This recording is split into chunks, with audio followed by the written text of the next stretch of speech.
Hepinizin yakından takip ettiği ve bildiği gibi 5. dönem toplu sözleşme görüşmeleri 1 Ağustos günü gerçekleştirilen ilk oturumla başladı. 16 Ağustos'ta yani dün itibariyle kamu işveren heyeti masaya ilk teklifini sundu.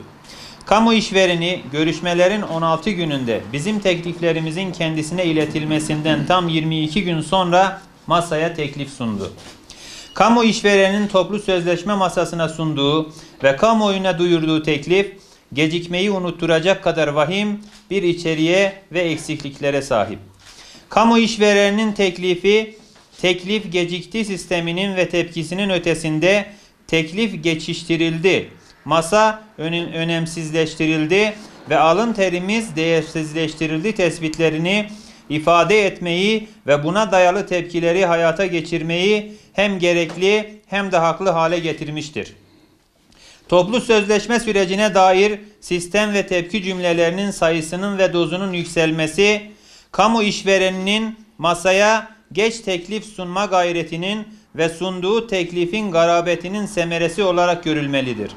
Kamu işveren heyetinin geç kalmış ve geçiştirmeye odaklanmış teklifinin içeriğinde bize teklif edilmesi bir tarafa, masanın çerçevesinde dahi terennüm edilmemesi gereken oranlar ve rakamlar yer alıyor.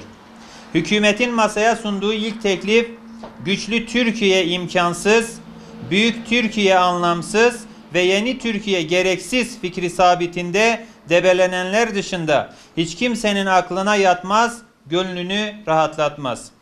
Hükümet bu teklifin yeni, büyük ve güçlü Türkiye hedeflerini ve gerçeklerini yok sayanlara can suyu vermek, kamu görevlilerini enflasyona ezdirmeme kararından da açıkça vazgeçmek olduğunu görmelidir. Daha da önemlisi, hükümet kalkınmayı önemsediğine, adaleti öncelediğine dair ispatı ve icraatı toplu sözleşme masasına sunduğu yeni teklifle hem teyit hem de tescil etmelidir. Değerli basın mensupları, çok kıymetli yol arkadaşlarım, Memur Sen Konfederasyonu'nun ve yetkili sendikalarımızın toplu sözleşme teklifleri teşkilatımız, üyelerimiz ve kamu görevlilerimiz tarafından duruma uygun, çözüme matuf, içeriği makbul, maliyeti ve mahiyeti makul teklifler olarak kabul gördü. Bu kabule rağmen kamu işvereninin 24 Temmuz'da sanki kendisine hiç teklif sunulmamış, kamu görevlilerinin mali ve sosyal haklarına, demokratik ve sendikal haklarına, özlük hakları ve çalışma şartlarına dair tekliflerinden bir haber kalmış bir profil çizmesini ne kabul edilir ne de anlaşılır bir tutumdur. Hükümetin masaya sunduğu 2020 ve 2021 yıllarına maaş ve ücretlerine yansıtılacak artışlara ilişkin teklifini hatırlayalım. 2020 için %3,5 artı ikinci 6 ay için %3 ve 2021 için %3 artı %2,5. Bu oranlar hükümetin açıkladığı ekonomik hedeflere uyumlu değil. Bu oranlar hükümet tarafından deklare edilen enflasyon tahminleri ve beklentilerine uygun değil. Hükümetin teklifi faiz oranlarındaki düşmeyi, kurdaki aşağı yönlü hareketi, elektrik, doğalgaz ve diğer bazı temel ürünlerin fiyatlarındaki yukarıya yükselişi doğrulamıyor ve aksine yok sayıyor. 5. dönem toplu sözleşme masasına dün itibariyle sunulan kamu işvereni teklifi, kamu görevlilerine büyümeden pay vermeme haksızlığı sona ermesi gerekirken, aksine kamu görevlilerine bütçeden pay vermeme hastalığı eklenme çabası olarak görülmelidir. Siyasi irade, toplu pazarlık masasına kamu görevlilerini refaha kavuşturma değil, cefayla buluşturmak teklifi sunduğunu görmeli, teklifin eksikliklerini ve hatalarını bir an önce gidermelidir. Emek kesimi için toplu pazarlık masasının anlamı, evdeki bulguru kaybetme kaygısı olmaksızın dimyata pirince gitmektir. Kamu işvereni hem dimyata pirince gitmemize engel olmak, hem de evdeki bulgurun değerini azaltmak gayretindedir. Buna seyirci olmamız da, kayıtsız kalmamız da beklenmesin.